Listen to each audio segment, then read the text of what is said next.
Tukio la kusambaa kwa video inayodaiwa kumhusu Roseland Belloni, mtoto wa mchungaji kutoka Haiti, limeibua hisia kali mitandaoni. Katika kipindi kifupi tu, picha na majina yake yameenea kila kona ya mitandao ya kijamii, huku wengi wakitoa maoni, hukumu na hata kejeli, bila kujali athari zinazoweza kutokea kwa mhusika mwenyewe.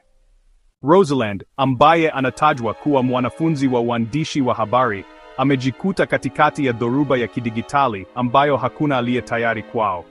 Ingawa bado hajazungumza hadharani, vyanzo vya karibu vinadai kuwa ameathirika sana kiakili na kihisia kutokana na fedheha hiyo ya mitandaoni. Wazazi wake, ambao ni viongozi wa kidini, wamejikuta wakikabiliwa na hali ngumu ya maumivu, aibu na presha kutoka kwa jamii.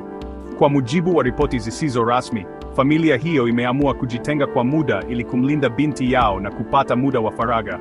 Wengine katika jamii ya kanisa wamesisitiza kuwa badala ya kumhukumu, Roseland anahitaji maombi, msaada wa kisaikolojia na muda wa uponyaji. Kwa upande wa serikali ya Haiti, haijatoa tamko rasmi kuhusu tukio hili, lakini mashirika ya haki za binadamu na watetezi wa faragha mitandaoni wamesema wazi kuwa kitendo cha kusambaza video hiyo ni ukiukaji mkubwa wa haki za msingi.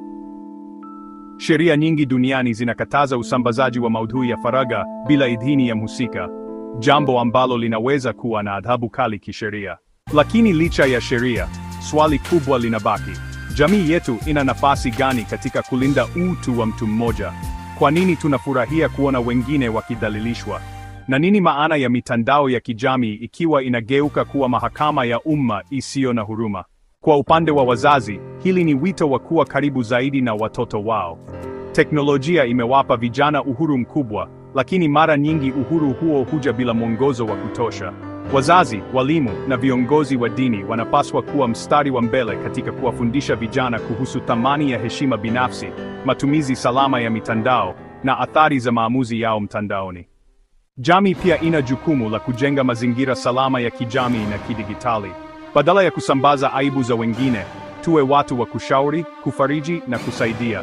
Mtandao hausahau, lakini sisi tuna uwezo wa kuchagua kile tunachokisambaza. Kwa Roseland, hiki ni kipindi kigumu sana, lakini anaweza kujifunza kusamehewa na kusimama tena. Sisi sote tumewahi kukosea.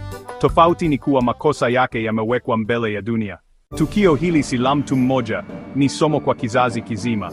Somo la faragha, maadili, huruma na jinsi ya kutumia teknolojia kwa hekima. Dunia inahitaji kizazi ambacho kitachagua kuponya badala ya kudhuru, na kila mmoja wetu ana nafasi ya kuwa sehemu ya mabadiliko hayo.